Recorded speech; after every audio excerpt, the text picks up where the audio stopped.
How many times have you wished that our dogs could just talk to us? Are they happy, scared? What's going on in that doggy brain? But the truth is, they already do talk to us. Every tail wag and ear twitch and yawn is part of their language. Most of us just never learned how to listen. And if you've adopted a rescue, understanding that language can be the difference between a confident, happy dog and one that is anxious, reactive, or just misunderstood. Now, there are 5 key areas to watch when reading your dog's body language: the tail, ears, eyes, mouth, and the body. This is the first video in my Dog Body Language for Real Life Situations series. So make sure that you hit that subscribe button so that you don't miss them. Now today we'll look at real examples of dogs showing multiple signs at once so that you can see how that their whole body is telling a story. Because when it comes to dog body language, it's never just about one thing. By the way, if we haven't met, I am Debbie with Rescue Dogs 101. I help rescue dog parents like you build trust, confidence, and a happy life with their pups. Now let's start with identifying the relaxed and happy dog. This puppy is super bouncy and obviously happy. Let's watch it in slow motion. Did you notice the loose, wiggly tail, the soft eyes, the open mouth? Now this little guy is trying to get his owner's attention. But notice the happy, wiggly butt, and the ears are floppy and relaxed at the same time. Now the first thing that I notice with this pup are her soft eyes, the open mouth, and the relaxed posture. She is even leaning in to her person's hand, inviting more pets. Everything matches. The whole dog is saying, I feel safe and content. Now most people recognize the classic scared dog tucked tail, but there are many more signs to watch for. At first glance, you may think this dog is happy and relaxed, but look closer. Did you see the lip lick, the head turn, the whale eye?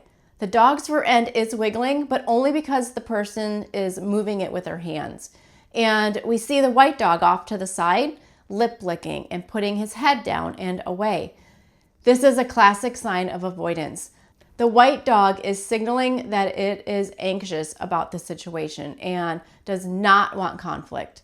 Now, none of these alone will tell a full story, but put it together, it's clear that these dogs are not comfortable. Let's take a close look at this dog.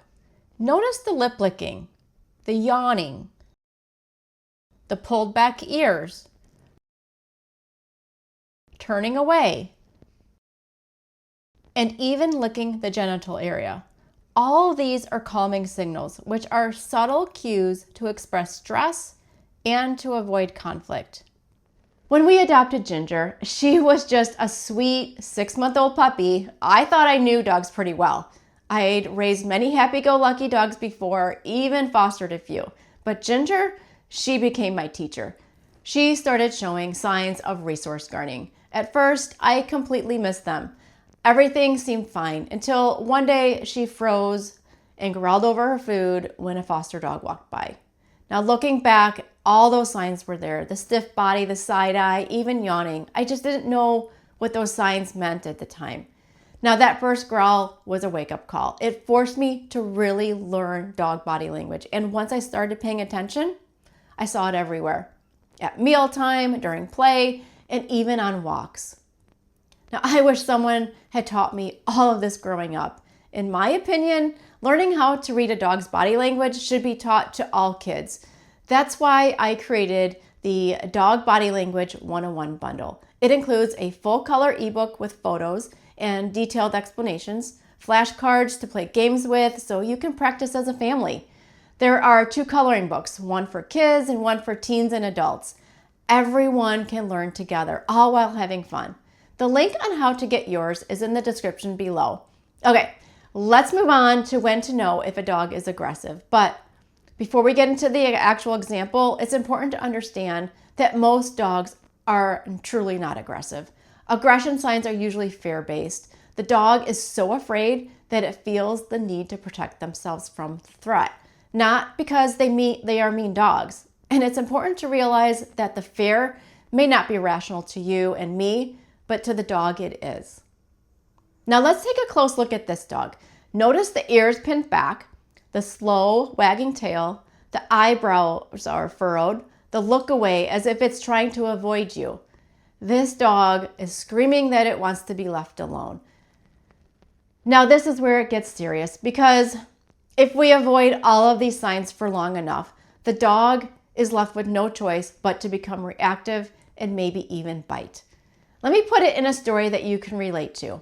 Imagine you are having a bad day and just wanted to be left alone, and a friend kept pestering you, getting in your face, no matter how many times that you told them to stop. How would that make you feel? I know for me, I'd get pretty upset and I would try to leave. But then what if you couldn't leave for some reason? What would you do? Push the person out of your way? Or maybe, okay, you get the idea, right? Please, let's not put our dogs in this situation where they don't have a choice. Let's start listening to them and respecting their feelings and their space. Let's take a look at this brown dog. You can see the lips of his mouth curled and showing his teeth. His ears are pulled back and his head is turned away. But the black dog is not listening. He's just standing there. So the brown dog ear snaps as a stronger warning.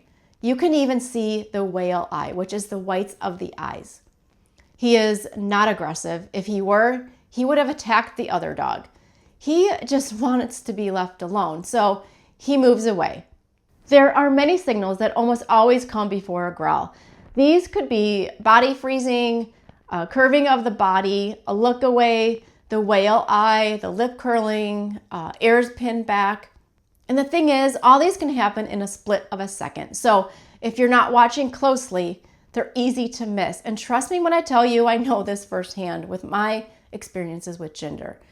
If your dog displays signs of aggression or other concerning behaviors, please consult with a professional dog trainer or behaviorist who can provide personalized guidance tailored to your dog's specific needs.